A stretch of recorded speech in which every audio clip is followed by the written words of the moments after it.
Welcome to the Golden State Media Concepts, America's Still Beautiful podcast, a weekly news podcast covering all the top positive and uplifting news stories. Are you tired of the same old news? Are you sick of the seemingly endless political spin and negativity? We cover stories that will inspire, uplift, and remind you of the good in the world. Tune into the Golden State Media Concepts, America's Still Beautiful podcast to get all the great and positive news stories of today.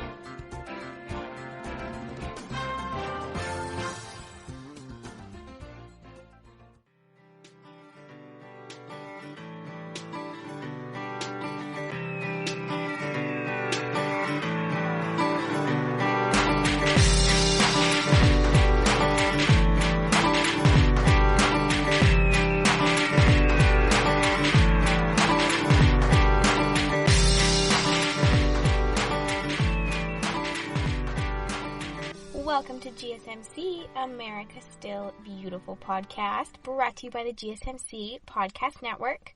I am your host, Alyssa Jo. Hello, how's it going today? I hope you're having a wonderful day. I am back with some more positive stories to share with you and brighten up your day. I thought I would start with one about the Earth because yesterday was Earth Day. So happy Earth Day. I know it's kind of weird celebrating Earth Day or from the inside of your house. Hopefully you got to go outside for a walk or do something. I know so many people like to do hikes and things outdoors, especially on Earth Day, but unfortunately we were kind of limited this year. But okay, so one of the most polluted landscapes on Earth has now some of the cleanest air in the region. It's a Canadian city of Sudbury, it's called, and it was a pretty blackened landscape that was just devastated by pollution from mining sites and industrialization and all of that. So now it's been decades of restoration and conservation work, but the air quality is ranked some of the best in all of Ontario. Pretty cool. The landscape has just come alive now. With how much it's grown. There's trees, greenery, all of that. The lakes that were pretty much nothing have now become thriving ecosystems again. So it's pretty cool. The transformation has been so positive and drastic that Laurentian University actually launched an entire course based on the revolutionary recovery, and they released that back in March 2019. So that course is helping college students basically apply those lessons to other polluted landscapes all around the world. Dr. John Gunn from Laurentian University says the Sudbury story is a story of success. One of the most damaged landscapes on Earth, with industry, government, universities, and the public working together, has made a remarkable improvement in the landscape and the lives of people. So there you have it. Our air is getting cleaner, at least in some places of the world. I'll keep on the good Earth train since yesterday was Earth Day. I'm going to talk to you about a company that turned something you never would have thought of into clothes. So it's a sustainable clothing line called Archivist. I hope I'm saying that right. And they got inspired to find out what happens to old, retired hotel linens.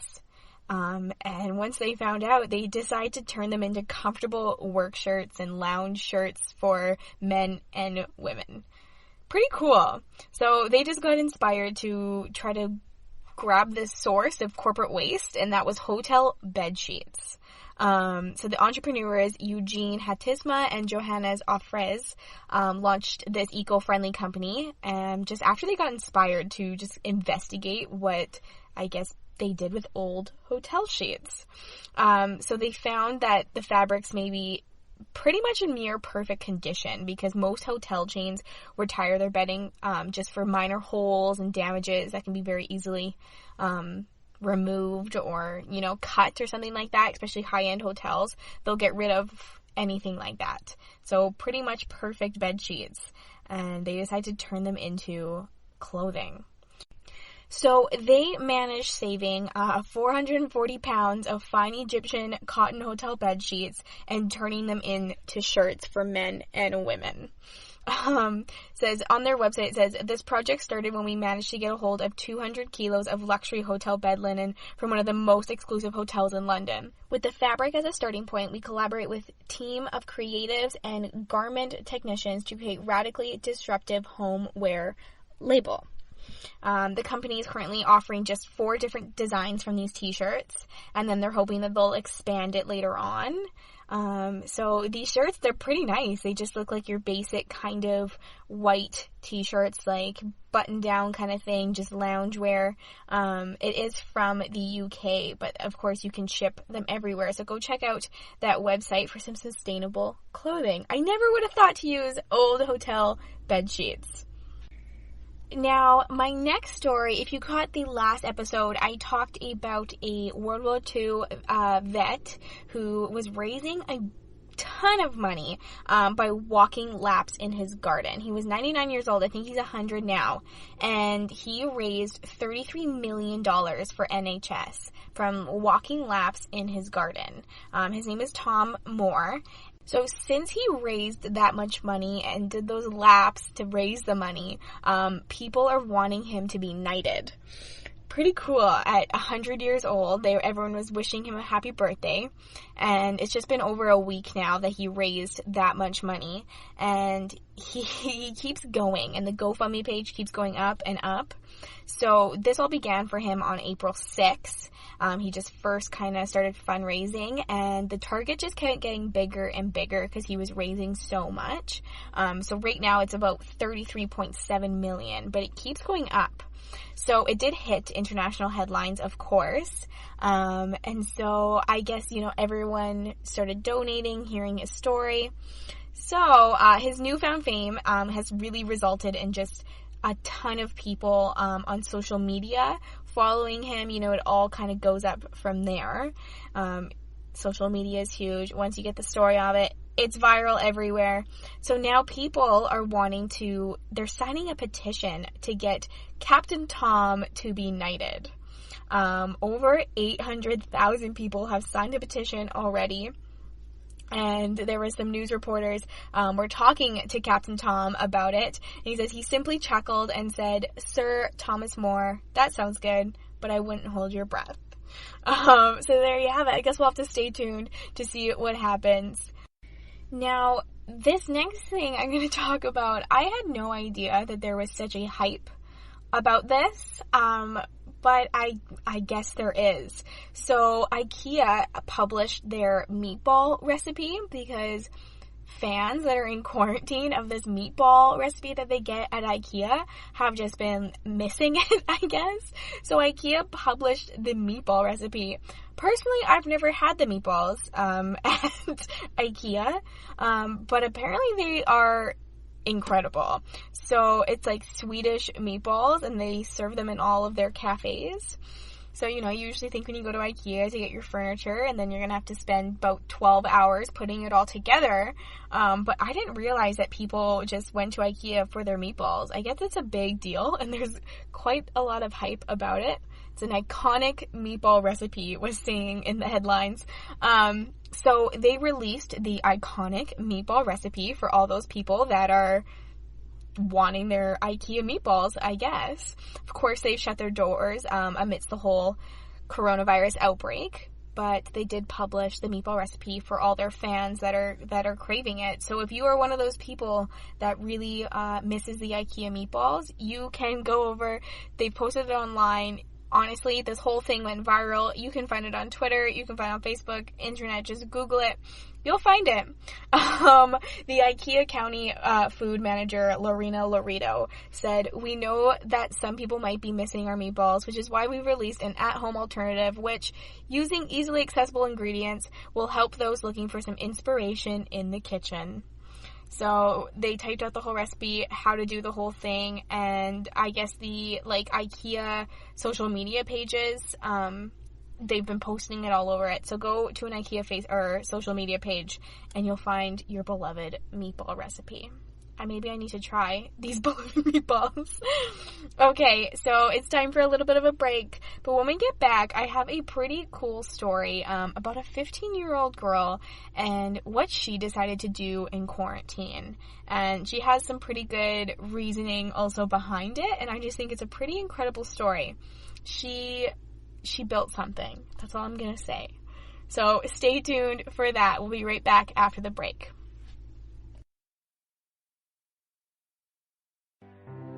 The GSMC Life and Happiness podcast takes you on a journey of exploration. We'll discuss tried and true methods alongside the latest trends of how to best live your life to its fullest and happiest. From psychology to meditation, science to self-help books, the GSMC Life and Happiness podcast will help you to discover what makes you happy and how you can live life being the best you possible. Download the GSMC Life and Happiness podcast on iTunes, Stitcher, SoundCloud, Google Play, or anywhere you find podcasts. Just type GSMC in the search bar.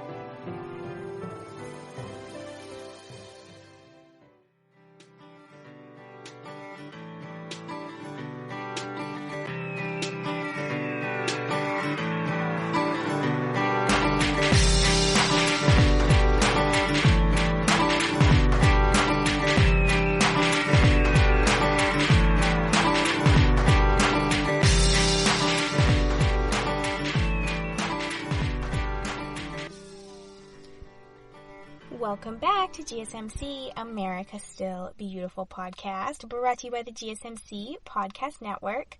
Okay, we're back, and I was telling you about a story about a 15-year-old girl and what she has decided to do in her time of quarantine, and it's pretty incredible. I especially like her reasoning kind of behind it. I shouldn't say just her reasoning, but anyways, let's jump into it. So, she's 15 years old. Her name is Erin Sloan, and she was inspired to create her very own rock climbing wall in her house.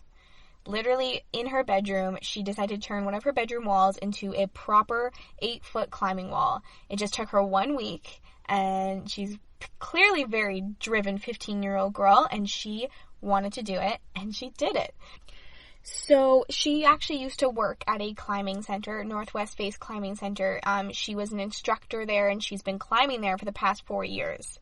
So, it was closed due to COVID-19 and all the outbreaks, of course. So, she decided that she wanted to create this wall in her bedroom. It was just a little project, she says, you know, it could have been done in a single day, but she was forced to kind of wait for extra material, so it took her about a week. She says, I just shut my door, put my music in, and started drilling. I was very proud when it was done. The first thing I did was call my dad to tell him and show him pictures. He was really proud. So I showed it off to my friend who was also looking to build one, who went, I can't believe you have done it. I just said, well, I have, so you better believe it. I would not say there was anything too difficult, but I am not the tallest person, so getting the boards on with a major drill in your hands was not the easiest part, but I did it in the end. Mom was not skeptical. She knew I could do it. So, 15 years old, she says that she is really passionate about rock climbing because it is not a female-dominated sport. She says, I'm a girl, and climbing is not a female-dominated sport. That is something that drew me to do this. So she worked roughly for about 8 hours for the first 2 days of the building, and then she woke up super early and just started doing it. Her dad was just gathering materials and supplies for her, but she said that she wanted to do it as fast as she could so she could get back to training. So she says it had been about 3 weeks before I had gone onto a climbing board. I hadn't had any major building experience. It is something I've always wanted to do, but maybe when I had my own place. So it's pretty cool, the pictures. It's literally 8 feet tall, and it looks like it's a real climbing wall in her room. It honestly looks pretty cool. She decorated it kind of cool too. She says for the base at the top and the bottom, I had to seal in some wooden battens. I screwed those in and screwed the bottom board in so the wall could sit on something that was not my carpet.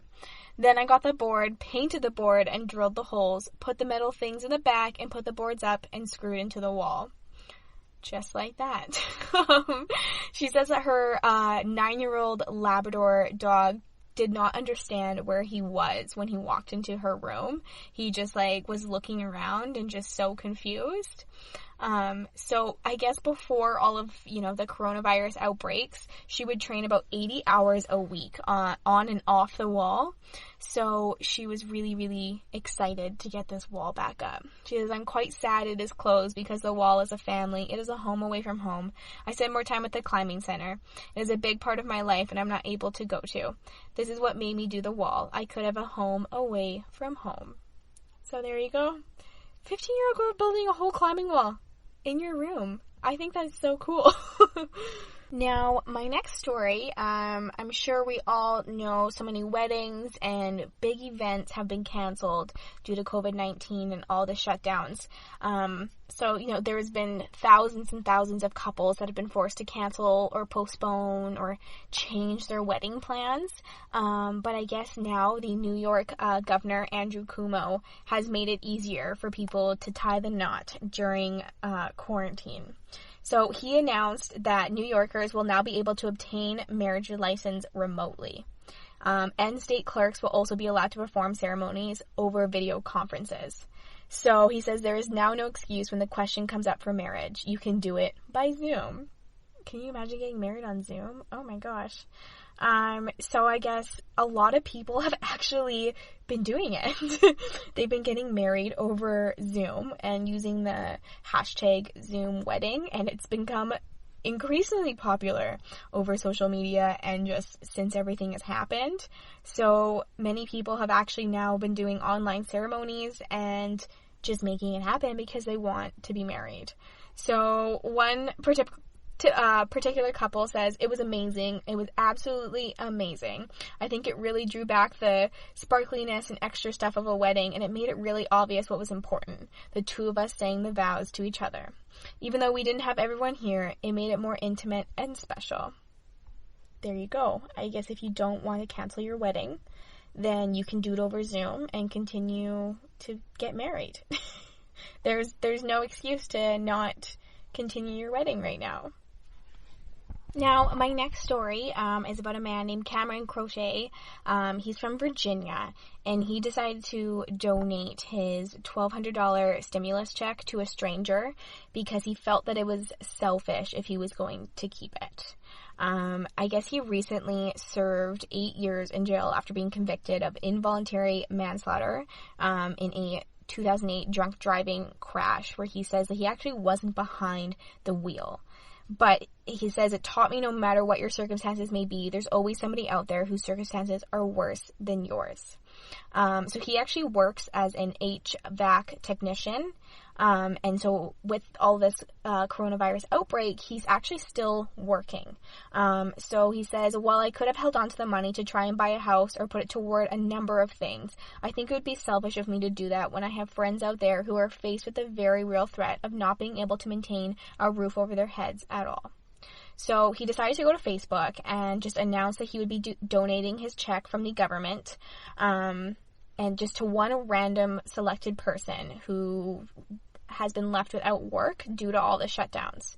So he wrote that he decided to do this because he is an essential worker and he hasn't lost his income like millions of Americans. He wrote, "I am thankful that my line of work makes me essential in these times.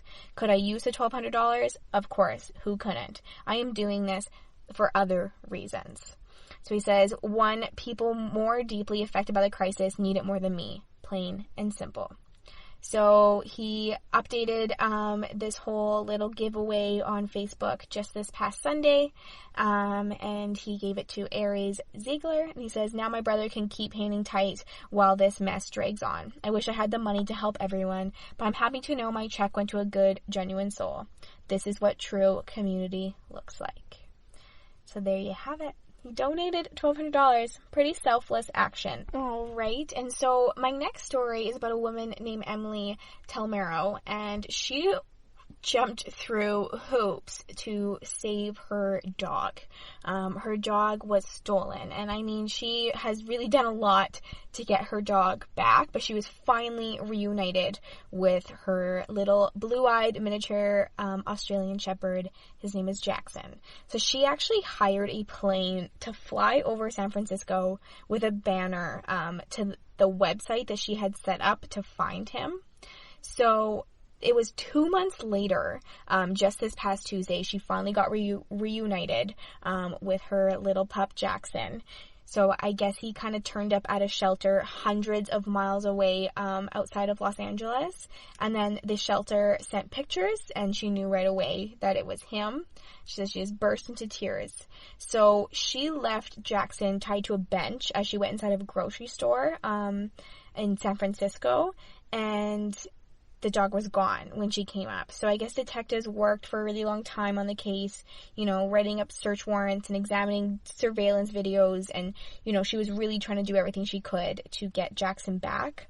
So she wanted to help this search, and so she set up a website called Bring Jackson Home. She made flyers, she set up an award, a $7,000 reward with no questions asked, and then she hired the plane to fly a banner with the website's name over Bay Area. So the plane cost about $1,300, and then she also raised some money when she set up a GoFundMe page after telling the whole story. But now she has been reunited with Jackson. The police were actually able to identify the suspect and made an arrest who actually stole Jackson. So that guy has been arrested, and she has now been reunited with Jackson after quite some obstacles to get him back. But she says she's just so happy. It's her best friend, and she's just so happy to have him home. Alright, that is all the stories I have for you right now, but don't go anywhere. When we get back, I can have lots more positive, feel-good stories to share with you. Tired of searching the vast jungle of podcasts? Now listen close and hear this out. There's a podcast network that covers just about everything that you've been searching. Hey! The Golden State Media Concepts Podcast Network is here. Nothing less than a podcast bliss with endless hours of podcast coverage. From news, sports, music, fashion, cooking, entertainment, fantasy, football, and so much more. So stop lurking around and go straight out to the Golden State Media Concepts Podcast Network. Guaranteed to fill that podcast itch.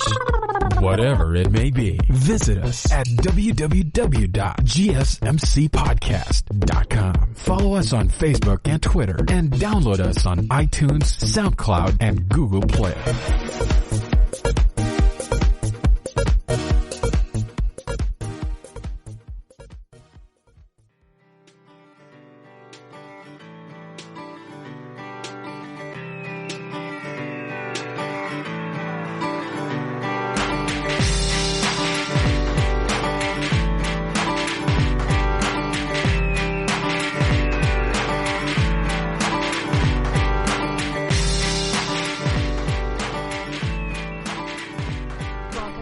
GSMC, America's Still Beautiful podcast. I am your host, Alyssa Jo. I don't know if you've ever heard of this volunteer research group called the Fantastic Grandmas, but they are quite fantastic, I'm not gonna lie. So, this is a research group, and it's for the University of Caledonia, and they conduct research on behalf of the university, and they go swimming. They want to help scientists by literally swimming in the ocean to learn more about the snakes that are around Lemon Bay in New Caledonia in the South Pacific. I'm not kidding. So these retired grandmas have decided to spend their retirement swimming after venomous snakes in the ocean. Pretty cool. I don't know if I would have the guts to do something like that. So it's pretty incredible. So I guess they put on their scuba gear super early in the morning, and for most of the day they swim as far as 2.5 kilometers just in search of snakes around the area. So they're just volunteers to help the scientists research on behalf of the University of Caledonia.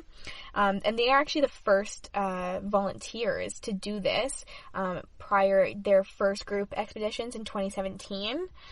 So the university sea snake researcher, her name is Claire Gorian. She believes that there will be only a few different species of sea snakes. And I guess the Fantastic Grandmas have documented about 262 species of snakes and their vital roles in the undersea ecosystem. That is a lot of creepy snakes in the waters. 70-year-old Monique Mezier, she's part of the Fantastic Grandmas. She's been retired for 10 years. And she says when Great Big Story asked, why her and her friends were conducting the research on such dangerous creatures, she just laughed and she said, "Why not grandmothers? We could think grandmothers are only good for making jam or knitting, but not us. This is our sport." that is a pretty gutty thing to do, to find out all these snakes. There's some images and things that they find, and it gives me the heebie-jeebies even looking at it. But what a incredible way to spend your retirement. My next story is about another man who donated his $1,200 stimulus check to something a little bit more in need of it. There was a family-owned business, and he decided to leave a $1,200 tip for the family-owned restaurant, just to help them keep their doors open amidst all of this chaos. So the Colonel Steakhouse restaurant in Pine Bluff has managed to keep their doors open, but we know so many different small businesses have been forced to shut down completely too, and then some are trying to adapt to all of the social restrictions amidst all of the breakouts. But this steakhouse in Arkansas has really been struggling to make ends meet. They have been able to keep their doors open by just keeping a team of 4 employees just to offer curbside pickup for 3 days of the week. And then just last week, one of the restaurant's regular customers decided to leave the $1,200 tip from their takeout order. And just the staffers were just completely stunned and amazed and just heartfelt from this generous tip. So I guess this was the customer's entire stimulus check that was, of course, issued by the government to relieve the financial burden of the pandemic. The manager of the Colonel Steakhouse, her name is Allison Hall, and she says, we just started crying and thanking God because it came at the time that most of our staff really needed it. So she said that even though times have been tough on the restaurant, they're ready to reopen when the time comes. Until then, they have been elated to be on the receiving end of such a generous gesture. A 17-year-old cashier has been hailed as an angel. She did such a kind gesture. She picked up a grocery bill for a senior shopper that found himself just a little bit short of cash on his checkout bill. So she decided to cover the whole thing for him. Pretty incredible. She's only 17 years old. Her name is Elizabeth Taylor, and she works at the Fresh and Low supermarket in Georgetown, Tennessee. And this senior, his name is Lane McKeel, and he hasn't been able to get out of the house much since everything happened with coronavirus, and so he just picked up his disability payment last week, and he decided to go get some food and supplies from Fresh and Low supermarket. And when he went up to the checkout, he found himself $33 short of his bill, and his bill was $173. So he was quite distressed, and he decided to start putting some items back on the shelf. But before he could put the items back on the shelf, she decided that she was just going to pay for them. So she said, before he could put anything back, she said, I'm going to just take the bill for you. So she was just inspired to do this nice, kind act, because she says it was all essential stuff. So I was just like, he was like, what do I owe you? And I was like, no, it's fine. I'll take care of it. It's okay. So she says she was just inspired by all of this, simply because she says we've seen a lot of older people and they're all trying to buy groceries, and a lot of places have run out of stuff. So the older people are kind of taking the downfall for that. I just try to give back when I can. But Lane was particularly touched by her kind gesture, and he called her an angel and the light of the day. 17 years old, that's a pretty kind, big gesture to be doing for a senior. My next story is about a team of workers at a Massachusetts hospital. They've been drawing some inspiration from the movie Rocky to empower their patients who have recovered from COVID-19. There has been some videos of what they're doing gone up online, and of course social media does what social media does and took the video completely viral, and it's just really cool to see what they're doing. So basically, whenever a patient has been successfully treated for coronavirus and just declared ready to leave the hospital, the healthcare workers have begun calling for a hashtag coderocky over the hospital speaker system, and then all the available staff will gather together in the hospital hallways, and they offer like a rousing round of applause to the patient as they're wheeled out of the building, just like the movie, kind of. So the healthcare workers play the theme song from the Rocky series, just for extra oomph and enthusiasm. So there was a video that was uploaded to the hospital's Facebook page, and it was just a beautiful captured moment. It was just so heartwarming. One of the patients was being discharged through, their whole coderocky initiative, and the theme song was playing over the speakers. You can barely even hear the music over the sound of the cheering and the applause. So they're just letting the recovered patients leave with a little bit of empowerment and some positivity and a little bit of fun. So one of the staffers says, "This is one of our ways to recognize the healing and recovery of patients with COVID-19. As of one of our employees, this is what my heart needed. Thank you, Bay State healthcare workers, for making a difference."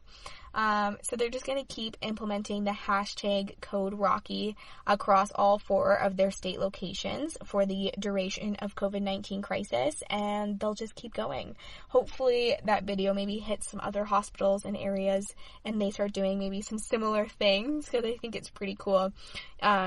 You can probably find the video up online anywhere. It's pretty heartwarming to see all the staffers come together and clap their hands for the patient that's being discharged. Now, that is unfortunately all of the positive, good stories I have to share with you today. Thank you so much for listening to today's episode of GSMC, America's Still Beautiful podcast, brought to you by the GSMC Podcast Network. I am your host, Alyssa Jo, and amidst all of the chaos going on in our world, I love having this podcast to just share positivity with everybody, hopefully brighten up your day, make you feel positive, and just bring some good light to everything that's going on. Even all these stories I know are about the pandemic, most of it because people are coming together all over the world to just empower each other, send positivity and kindness, and help each other out. And I just think it's so cool to see these stories every single week just evolve from each other and get bigger and bigger and just spread across our world. Anyways, I'm rambling on. Thank you so much for being here. Please do not forget to hit the subscribe button, to like and follow us on social media, and leave a 5-star review. It is always greatly appreciated, and I truly look forward to sharing more great stories with you next time. Thank you. You've been listening to the Golden State Media Concepts, America's Still Beautiful podcast, part of the GSMC Podcast Network. You can find this show and others like it at www.gsmcpodcast.com. Download our podcasts on iTunes, Stitcher, SoundCloud, Google Play, or anywhere you find podcasts. Just type in GSMC to find all of our shows. From the GSMC Podcast Network, from social media news to marketing news, and even weird news, the GSMC Podcast Network has you covered. You can also follow us on Twitter and Facebook. Thank you, and we hope you have enjoyed today's episode of the Golden State Media Concepts, America's Still Beautiful podcast.